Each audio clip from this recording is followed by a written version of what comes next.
नमस्कार दोस्तों, मैं हूं दिनेश के वोहरा। आप सबका स्वागत है न्यूज टाइम के मंच पर। दोस्तों, आज जिस विषय के ऊपर हम चर्चा करने जा रहे हैं वो है मंडल कमंडल, धर्म अधर्म की राजनीति का बढ़ता हुआ संसार भारत के अंदर। और ऐसा लगता है कि हमारे देश में अब बुद्धि और विज्ञान का कोई काम नहीं रह गया है, कॉमन सेंस का कोई काम नहीं रह गया है। इसको खिड़की से उठाकर बाहर फेंक दिया गया है।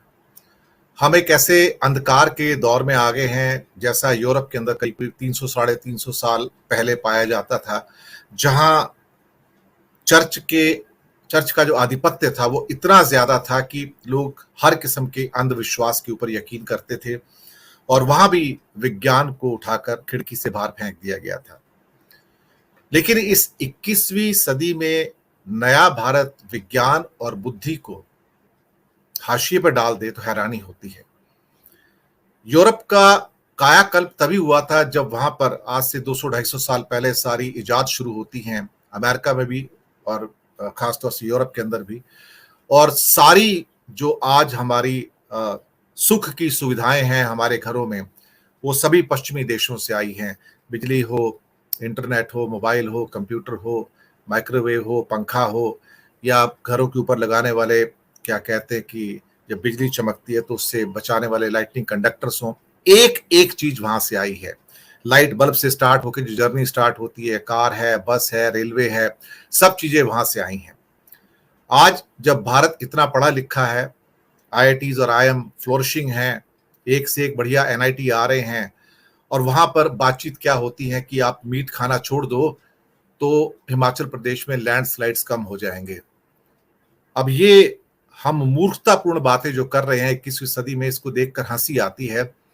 मुझे ये नहीं समझ में आता है कि क्या ऐसे पंडित लोगों को आईआईटी का डायरेक्टर बनाना चाहिए क्या? और ये पहले भी कुछ मूर्खता कर चुके हैं पिछले साल भी, जहां पर ये किसी घर में जाके कहते हैं कि मैंने वहां पर झाड़ फूंक करवा के उनके घर से क्या कहते हैं कि भूत प्रेत को मैंने भगा दिया था। तो अजीब से व्यक्ति हैं, वैसे हैं तो इंजीनियर और वैज्ञानिक, लेकिन इनकी मूर्खता की कोई पराकाष्ठा नहीं है कि मीट खाना छोड़ दो, और आज्ञा दी जा रही है वहां पे आईआईटी मंडी को हिमाचल में कि आप मीट खाना छोड़ दो तो इससे हिमाचल के अंदर लैंडस्लाइड्स में कमी आ जाएगी। इसके अलावा एक और रिपोर्ट आई है आईआईटी बॉम्बे से, एक बहुत सीनियर फैकल्टी की, और काफी कॉम्प्रिहेंसिव रिपोर्ट है जिसका कहना है कि भारत में रिसर्च एप्लीकेशंस की में 2020 के बाद ड्रास्टिक रिडक्शन हो गया है। पीएचडी कोर्सेज में जाने वालों की बहुत कमी हो गई है, और खास तौर से स्टेम जो एरियाज हैं जिसमें कि साइंस, टेक्नोलॉजी, इंजीनियरिंग और मैथमेटिक्स जिसको कहा जाता है, मेडिसिन भी आ जाता है उसमें एक्चुअली थोड़ा बहुत, तो साइंस के अंदर ही आता है वो।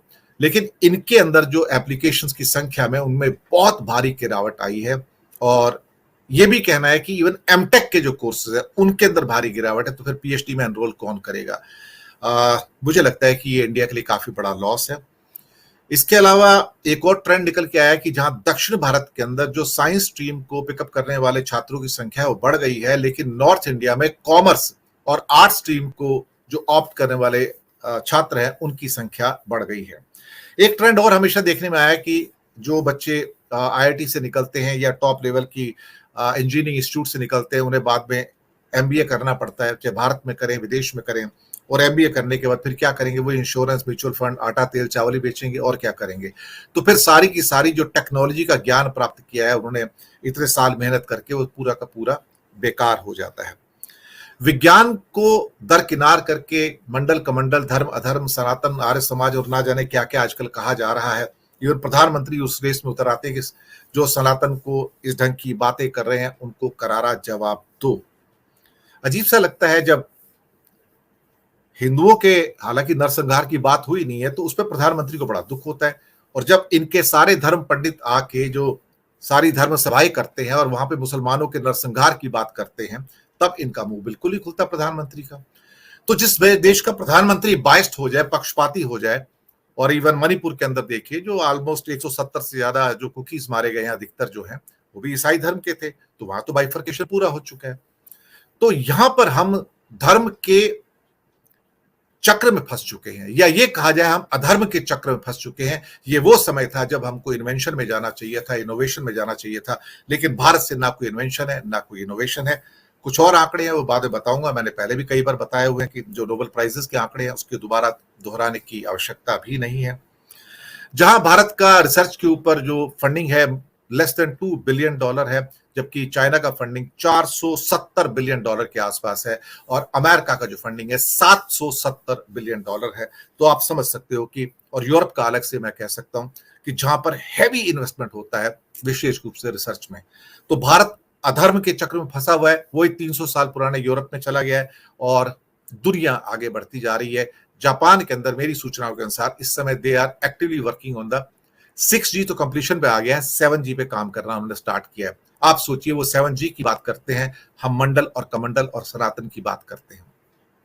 यही विषय है, इस पर बात करेंगे। जो विद्वान आज हमारे साथ मौजूद है उनका परिचय मैं करवा देता हूं। डॉक्टर राकेश पाठक जी, डॉक्टर अनिल जैन जी और आलोक भदौरिया जी, आप सबका बहुत बहुत स्वागत है। जय हिंद। सभी वरिष्ठ विश्लेषक हैं और पत्रकार हैं, एडिटर्स रह चुके हैं, इनमें से बहुत सारे हमारे मित्र जो हैं। राकेश जी, आपके पास आता हूं। पहले प्रश्न कोई नहीं करूंगा। विज्ञान और बुद्धि को लगता है भारतीयों ने तिलांजलि दे दी है। धर्म अधर्म, मंडल कमंडल, सनातन, ये वो, हम कौन सी कौम है सर? हम क्या करना चाहते हैं दुनिया के अंदर, क्या दिखाना चाहते हैं अल्टीमेटली? राकेश जी। सर, कहने को तो हम विश्व गुरु हैं। हमारे माननीय प्रधानमंत्री दावा करते हैं, पूरा सत्ता समर्थक कुनबा जो है वो दावा करता रहता है कि हम विश्व गुरु हैं। हमने दुनिया को ज्ञान दिया है, सब कुछ वेदों में पहले से था, भले हम साइकिल भी नहीं बना सके थे, सब कुछ वेदों में था। इसरो का चेयरमैन कहता है वेदों में पहले से ज्ञान भरा पड़ा था। प्रदेशों के मुख्यमंत्री कहते हैं महाभारत के समय इंटरनेट था। माननीय प्रधानमंत्री कहते हैं, वो भी विश्व विज्ञान कांग्रेस में कहते हैं कि हमारे देश में प्लास्टिक सर्जरी इतनी उन्नत थी कि गणेश जी के सिर पर हाथी का सिर लगा दिया गया था। जब सत्ता के शिखर पर बैठे हुए लोग ऐसी अवैज्ञानिक बातें करें तो धीरे धीरे समाज भी उसी रसातल की ओर बढ़ने लगता है जैसा इस वक्त हमारे देश में बढ़ रहा है। हम देख रहे हैं हमारे चारों तरफ वैज्ञानिकता को सीधी चुनौती दी जा रही है। अंधविश्वास, कुरीतियां, झाड़ फूंक, टोने टोटके, इन सब का जिस तेजी से प्रचार प्रसार हुआ है, और जब भी ऐसा मौका आता है तो हमारा जो समाज है उसका बहुसंख्यक तबका विज्ञान और वैज्ञानिकता की बजाय कुतर्क और अंधविश्वास के साथ खड़ा होना ज्यादा पसंद करता है। हमने कोविड काल में देखा था दिनेश सर, किस तरह लोग ताली थाली बजाने के पक्ष में तर्क देने लगे थे कि ये सब साउंड का एक वो है, इससे बैक्टीरिया मर जाएगा। अमिताभ बच्चन जैसे लोग ट्वीट कर रहे थे, बड़े बड़े प्रोफेसर, डॉक्टर, इंजीनियर। इस सब के पीछे एक बहुत सोची समझी साजिश मुझे दिखाई देती है। मुझे ऐसा लगता है एक विशेष विचार समूह है जो पिछले 97-98 साल से लगातार इस दिशा में काम कर रहा है। वो चाहता है कि ये समाज जितना कूप मंडूक रहेगा उतना उसको सत्ता में बने रहने का अवसर लगातार मिलता रहेगा। मैं एक वाकया आपके साथ साझा करना चाहता हूं, हमारे दर्शकों के साथ भी। हम में से बहुत सारे लोग जानते हैं कि यूरोप और अमेरिका में 60-70 के दशक में उड़न तस्तरियों का बहुत जिक्र होता था। बहुत सारे लोग दावा करते थे कि उन्होंने उड़न तस्तरियां देखी हैं, यूएफओ, अनआइडेंटिफाइड फ्लाइंग ऑब्जेक्ट। अब उसका शोर शराबा कुछ कम हो गया, यदा कदा ऐसा आता रहता है, लेकिन नई पीढ़ी हॉलीवुड की फिल्मों के जरिए जानती होगी, ईटी वगैरह फिल्में आई थी। तो जब ये अपने चरम पर था, यूरोप और अमेरिका में बहुत लोग दावा करने लगे थे उन्होंने उड़न तस्तरी को देखा है और वहां फलानी जगह समुद्र के किनारे उतरते देखा, फिर वो चली गई वगैरह वगैरह। तो नासा को अमेरिकी राष्ट्रपति ने यह दायित्व दिया इसकी पूरी पड़ताल करके एक रिपोर्ट पेश करें। जो भी वैज्ञानिक संस्थाएं थी, मुझे याद नहीं अमेरिकी राष्ट्रपति उस समय कौन था, शायद आइजनहावर थे या जो भी रहा, उनके सामने रिपोर्ट पेश की गई और उस रिपोर्ट का लुब्बो लुभाव ये था कि हमारी वैज्ञानिक संस्थाओं ने यूएफओ के होने यानी उड़न तस्तरियों के होने का कोई प्रमाण प्राप्त नहीं किया है। हमको नहीं मालूम, कहीं से भी प्रमाणित नहीं है, लेकिन अमेरिकी जनमानस में बहुत सारे लोग ऐसा मानते हैं कि उड़न तस्तरियां होती हैं और अन्य ग्रहों से लोग आते हैं उनमें बैठकर, ऐसा अमेरिकी लोग मानने लगे।